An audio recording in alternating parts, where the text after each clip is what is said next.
नमस्कार दोस्तों, Bagda publication online classes के यूट्यूब चैनल पर आपका हार्दिक स्वागत है। दोस्तों, अपन इस वीडियो में लेकर जा रहे हैं बहुव्रीहि और द्विगु समास। बहुव्रीहि और द्विगु समास। पांचवा है अपना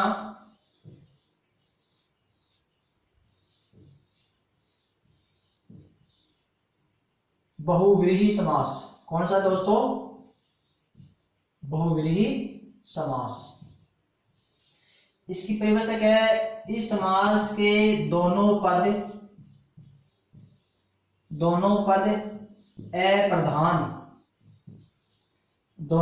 अप्रधान होते हैं तथा तीसरा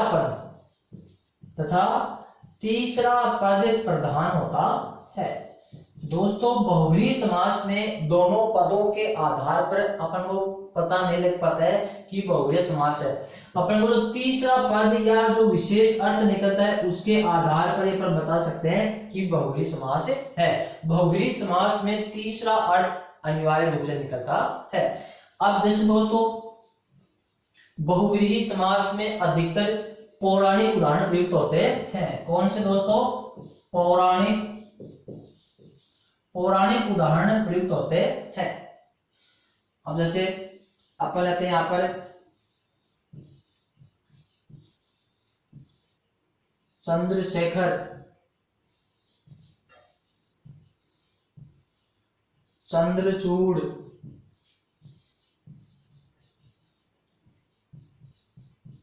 कपालपाणि,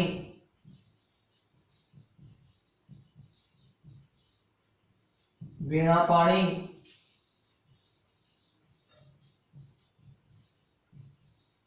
धनुषपाणि, वृकोदर, मंदोदरी,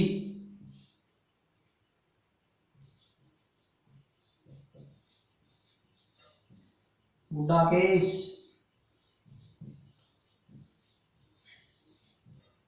ऋषिकेश,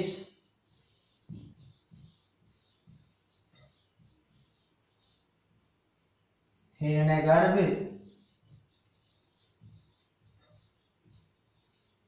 सहस्राक्ष,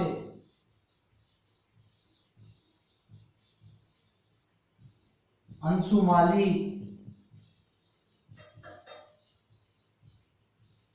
शाखामृग,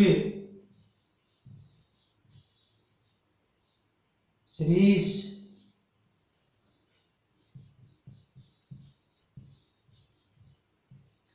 त्रिनेत्र,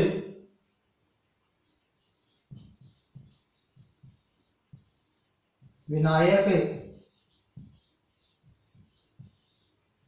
वक्रतुंड, अद्वितीय,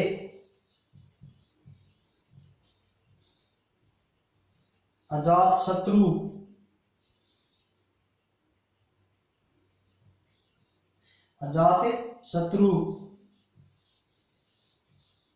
जयपुर, बीकानेर, जोधपुर, हैदराबाद। दोस्तों, बहुव्रीहि समास में दोनों पद अप्रधान होते हैं, तीसरा पद प्रधान होता है और इसमें अधिकतर पौराणिक उदाहरण प्रयुक्त होते हैं। तीसरे पद के आधार पर अपन को बहुव्रीहि समास की पहचान होती है। अब दोस्तों, अपने चंद्रशेखर, इसमें ना चंद्र का महत्व है और ना शेखर का महत्व है। इसका जो तीसरा अर्थ निकलता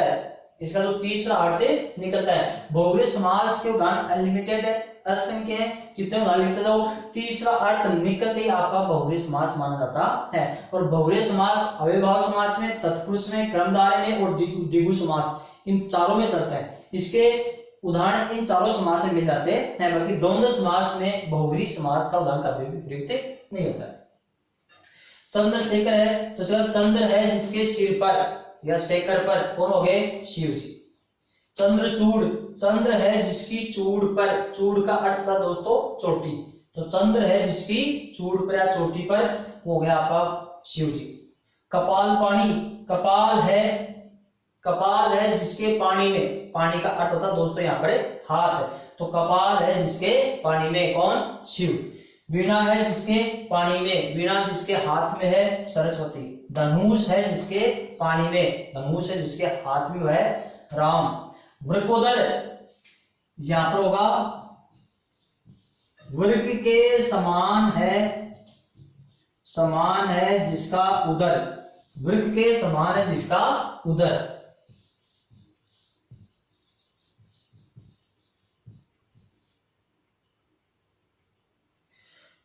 वृक के समान है जिसका उदर, तो हो जाता आपका वृकोदर। तो उसका हो जाएगा, वृक का अर्थ है आपका दोस्तों भेड़िया, वृक का अर्थ है यहाँ पर भेड़िया, तो भेड़िया के समान है जिसका उदर, वो हो गया आपका भीम। कौन हो गया, भीम। तो हो गया आपका बहुव्रीहि समास। मंदोदरी, मंद प्लस उदरी, मंद है जिसका पेट, मंद है जिसका पेट, या छोटे पेट वाली, छोटा है जिसका पेट, मंदोदरी, रावण की पत्नी। गुडाकेश, इसका संधि विच्छेद होगा, गुड्डा का प्लस ईश, गुण संधि, गुड्डा का प्लस ईश। तो गुड्डा का अर्थ होता है नींद, वो ईश यानी ईश्वर, तो गुड्डा का है जो ईश्वर, गुड्डा का है जो ईश्वर, मतलब नींद का है जो स्वामी, नींद का है जो ईश्वर, या जिसने नींद पर गुड्डा का पर विजय प्राप्त कर ली हो, वो हो गया आपका दोस्तों अर्जुन। कौन हो गया, अर्जुन। ऋषिकेश, इसका संधि विच्छेद होगी ऋषिक प्लस ईश, ऋषिक प्लस ईश। ऋषि का अर्थ होता है इंद्रियां, ऋषि का अर्थ होता है इंद्रियां, ईश यानी ईश्वर, तो जिसने इंद्रियों पर विजय प्राप्त कर लियो, या ऋषिक पर विजय प्राप्त करने वाला विष्णु। हिरण्यगर्भ, हिरण्य का है जिसका गर्भ, वो है आपका दोस्तों ब्रह्मा, ब्रह्मा जी। हिरण्य का अर्थ होता है सोना, सोना चांदी धातु, तो हिरण्य का है जिसका गर्भ, ब्रह्मा जी। सहस्राक्ष, इसका हो जाएगा सहस्र है जिसके अक्ष या आंख, सहस्र है जिसके अक्षी है, वो हो गया दोस्तों आपका इंद्र। कौन हो गया, इंद्र। अंशुमाली, अंशु का अर्थ होता है किरण, अंशु का अर्थ होता है किरण, तो अंशु ही है जिसकी माला वह, मतलब अंशुओं की जिसने माला पहन रखी हो, वो हो गया आपका सूर्य। शाखा मृग, शाखाओं पर दौड़ने वाला मृग, ये हो गया आपका बंदर, शाखाओं पर दौड़ने वाला मृग, बंदर। श्री, श्री का है जो ईश्वर, श्री का अर्थ होता है यहाँ पर लक्ष्मी, तो ईश यानी ईश्वर, तो श्री का है जो ईश्वर, श्रीश, श्रीश कौन हो गया, विष्णु। त्रिनेत्र, क्या दोस्तों, तीन है जिसके नेत्र वह, कौन हो गया, शिव। फिर है विनायक, विनायक का अर्थ है नायक यानी नायक, वी का अर्थ है विशेष, विशेष है जो नायक, विशेष है जो नायक है, हो गया गणेश, क्योंकि देवताओं के सभी के विशेष रूप से नायक किसको माना जाता है, गणेश को, तो विनायक का समास शीघ्र होगा विशेष है जो नायक, गणेश। वक्रतुंड, वक्र के समान है जिसकी तुंड, वक्र होता है टेढ़ी मेढ़ी, और तुंड का अर्थ होता है सूंड, तो वक्र है जिसकी तुंड, टेढ़ी मेढ़ी है जिसकी सूंड, गणेश। अद्वितीय, जिसके समान दूसरा नहीं है, जिसके समान दूसरा नहीं है, तो व्यक्ति विशेष हो गया। अजात शत्रु, जिसका कोई शत्रु नहीं है, वो भी व्यक्ति विशेष हो गया। तो इस तरह से आपके ये बहुव्रीहि समास होता है। तो दोस्तों एक चीज का यहाँ विशेष ध्यान देना है, अगर कोई किसी स्थान विशेष का नाम होता है, किसी स्थान विशेष का नाम हो, और उस शहर को या राज्य को या देश को किसी व्यक्ति ने बसाया हो, उस व्यक्ति का नाम, उस व्यक्ति के नाम का अंश उस स्थान विशेष के नाम में सम्मिलित है या नाम में जुड़ा हुआ है, तो वहां पर बहुव्रीहि समास ही माना जाता है। जैसे किसी व्यक्ति ने कोई शहर बसाया हो, कोई राज्य को देश बसाया हो, तो उस देश या राज्य के नाम में उस व्यक्ति का नाम का अंश भी सम्मिलित है, उस व्यक्ति का नाम भी सम्मिलित है, तो वहां पर बहुव्रीहि समास ही माना जाता है। कैसे, जैसे जयपुर है, अब इस जयपुर को बसाने वाले कौन है? जयसिंह। कौन है? जयसिंह। पुर का अर्थ होता है यहाँ पर शहर, पुर का अर्थ होता है यहाँ पर शहर। तो जयसिंह के द्वारा बसाया गया पुर, जयसिंह के द्वारा बसाया गया पुर, ये हो गया आपका बहुव्रीहि समास। अब है बीकानेर। नेर का अर्थ होता है नगर, नेर का अर्थ होता है नगर। तो बीकानेर, तो बीकानेर को किसने बसाया था? राव बीकानेर, राव बीकानेर। तो इसका हो जाएगा राव बीकानेर, बीका के द्वारा बसाया गया नेर या नगर, ये हो गया आपका बहुव्रीहि समास। जोधपुर, राव जोधा के द्वारा बसाया गया पुर, बहुव्रीहि समास। हैदराबाद, हैदर अली, हैदराबाद को किसने बसाया था? आबाद किसने किया था? हैदर अली ने। अहमदाबाद, अहमद अली ने। तो हैदर अली के द्वारा किया गया आबाद, अहमदाबाद अहमद अली के द्वारा किया गया आबाद। तो इस प्रकार से कोई जिला है, कोई शहर है, राज्य या कोई देश है, किसी व्यक्ति ने उसको बसाया है, आबाद किया है, उस व्यक्ति का नाम भी उसमें सम्मिलित है, जुड़ा हुआ है, तो वहां पर बहुव्रीहि समास ही माना जाता है। फिर शूर्पणखा, शूर्पणखा, शूर्प का अर्थ यहाँ पर शूर्पणखा। अब इसका संधि विच्छेद हो, शूर्पणखा का संधि विच्छेद होगा शूर्प प्लस नखा, शूर्प प्लस नखा, व्यंजन संधि होगी यहाँ पर, क्योंकि प्लस से पहले मैंने बताया था री से और र हो, प्लस से पहले जो शब्द उसमें री से और र होना चाहिए, बाद में न होना चाहिए, तो संधि बनाते समय न के स्थान पर अण हो जाता है। तो देखो प्लस से पहले र आ गया, बाद में न आ गया, तो न का आपका अण बन जाता है। इसमें व्यंजन संधि है। शूर्पणखा का संधि विच्छेद होगा शूर्प प्लस नखा। अब शूर्प प्लस नखा अर्थ क्या होता है? शूर्प का अर्थ होता है सूप, सूप, सूप जानते हो ना, तो अनाज साफ करने का होता है, अनाज साफ करने का सूप। तो शूर्प के समान है जिसका नखा, नखा यानी नाखून, शूर्प के समान है जिसके नाखून, सूप तो अनाज साफ करने का होता है, उसके तो इसके नाखून थे बड़े बड़े, तो शूर्प के समान है जिसके नाखून, हो गया आपकी शूर्पणखा। ये रावण की बहिर। दामोदर, दामन से बंधा हुआ है जिसका उदर, दामन से बंधा हुआ है जिसका उदर, ये हो गया आपके कौन? विष्णु।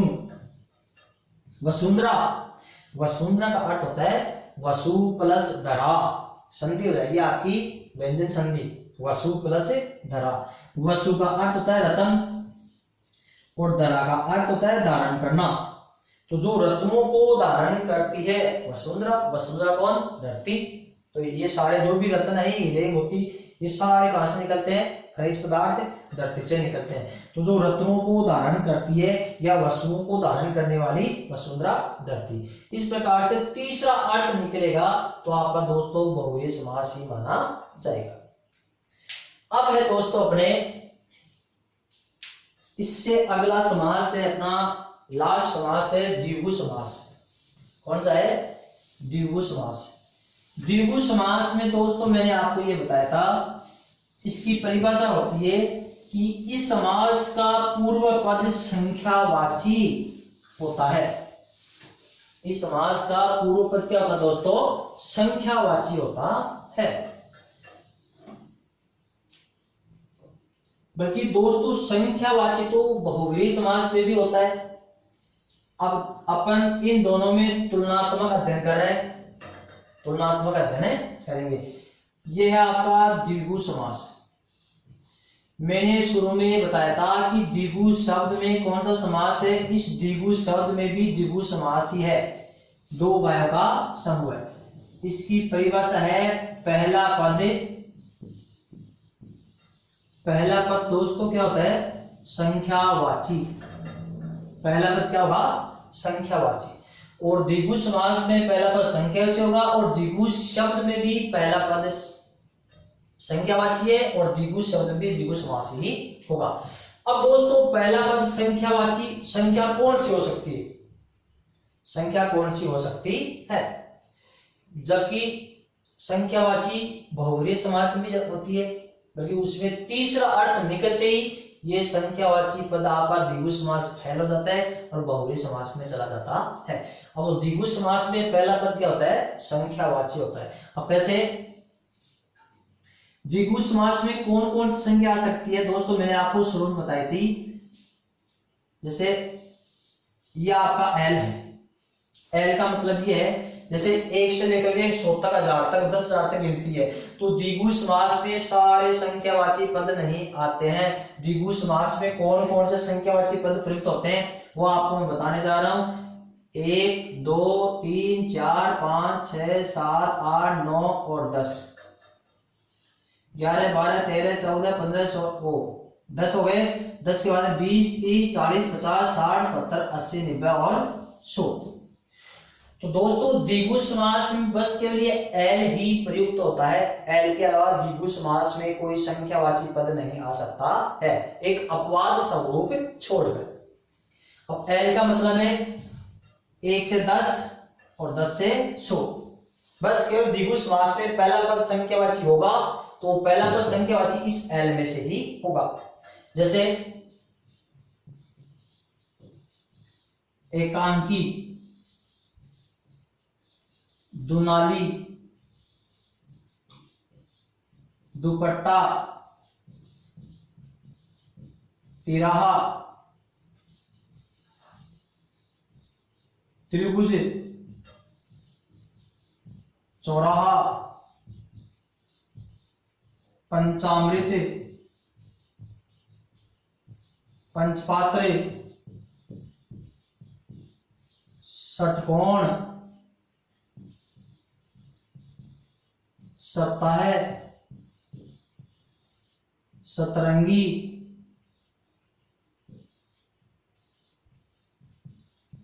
अठवारा, अष्टाध्यायी, नवरत्न, नवरात्रि, दशक, दशाब्दी, शतक, शताब्दी, शतसही,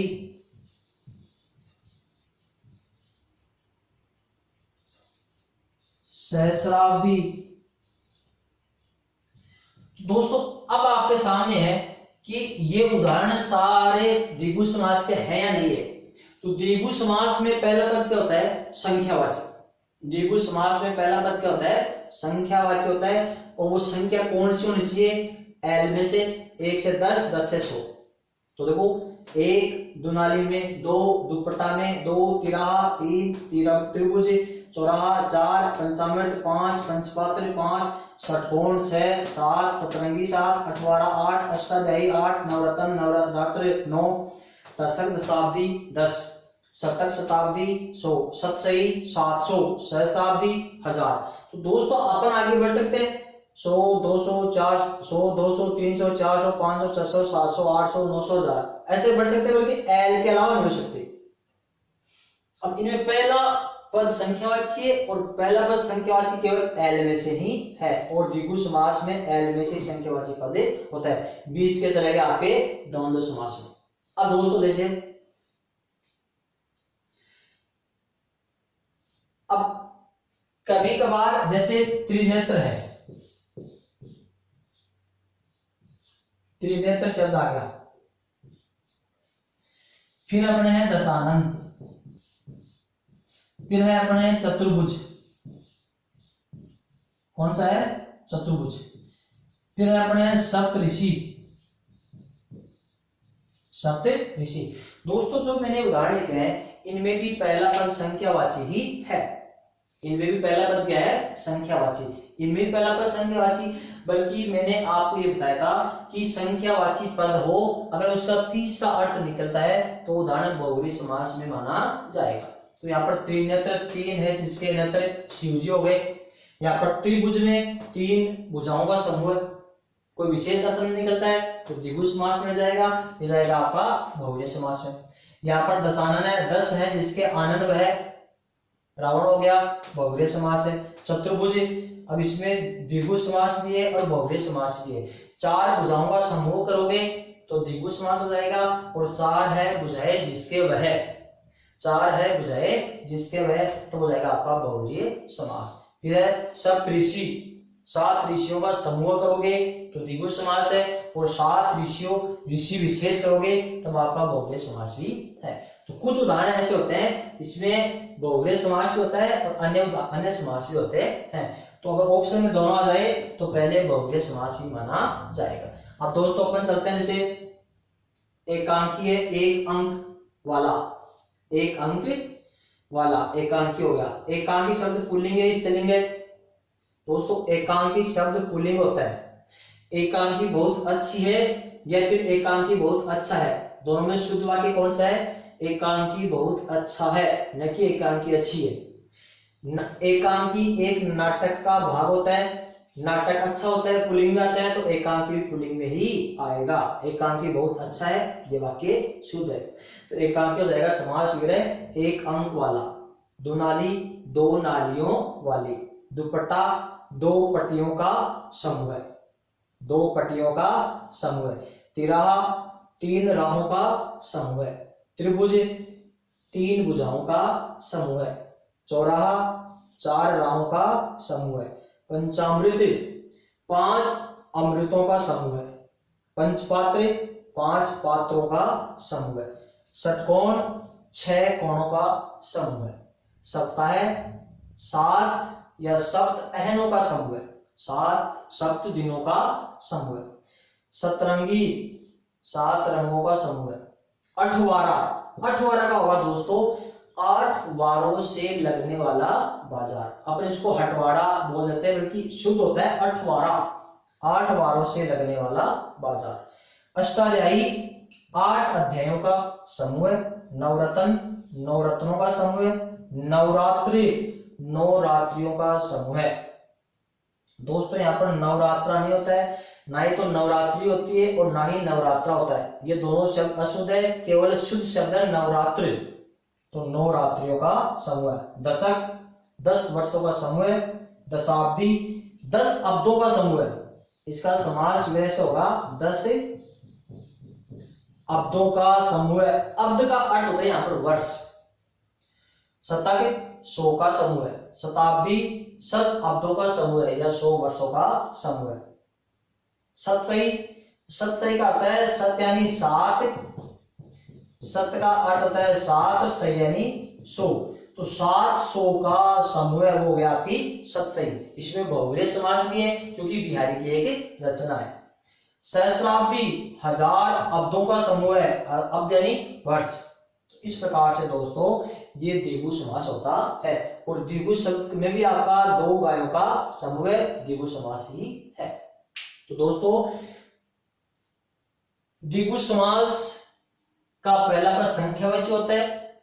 अगर तीसरा अर्थ निकले तो वह उदाहरण आपका बहुव्रीहि समास में भी चला जाता है। अब कुछ उदाहरण ऐसे हैं जैसे जो एल में सम्मिलित नहीं होते हैं, जैसे 12 मासा, छत्तीसगढ़, पक्ष द्वे, पखवाड़ा। अब दोस्तों आपके सामने ये उदाहरण है, ये द्विगु समास के ही है, बल्कि इसमें ये एल में से नियम के आधार पर नहीं है। द्विगु समास में एल में से आता है 1 से 10, 10 से 100, बल्कि इसमें 12 मास आ गया, 12 आ गया, जबकि 12 को अकेला किसमें जाता है? द्वंद्व समास में जाता है। अब यहाँ पर क्या है कि पहला पद संख्यावाची 12 आ गया तो रहेगा द्विगु समास ही रहेगा। तो 12 महीनों का समूह है द्विगु समास, यह अपवाद स्वरूप है। बल्कि बार अकेला ऐसे होता है 12 है, केवल अकेली 12 संख्या होती, संख्यावाची पद केवल 12 होता, तब जाता है आपका ये द्वंद्व समास में। तब किस जाता? द्वंद्व समास जाता, क्योंकि 10 और 2, बल्कि ये इसमें 2 पद है, पहला पद 12 है, पहला पद 12 है, तो हो जाएगा आपका द्विगु समास। 12 महीनों का समूह है और अकेली 12 संख्या हो तो रहेगा आपका द्वंद्व समास। अगर इसमें अकेला 36 हो तब द्वंद्व समास रहेगा 30 और 6, क्योंकि इसमें पहला पद 36 है, 36 गढ़ों का समूह तो रहेगा आपका द्विगु समास या फिर बहुव्रीहि समास। क्यों? एक राज्य विशेष हो गया। पक्ष द्वयम, अब इसमें 2 तो है बल्कि उत्तर पद के रूप में आ गया, तो 2 पक्षों का समूह है। अब दोस्तों पखवाड़ा शब्द में संख्यावाची पद है ही नहीं, है ही नहीं, बल्कि पखवाड़ा शब्द रहेगा द्विगु समास में, तो इसका रहेगा 15 दिनों का समूह है, 15 दिनों का समूह है। ये हो गया आपका द्विगु समास पूर्ण। अब दोस्तों इस वीडियो में अपन ने बहुव्रीहि और द्विगु समास देख लिया है।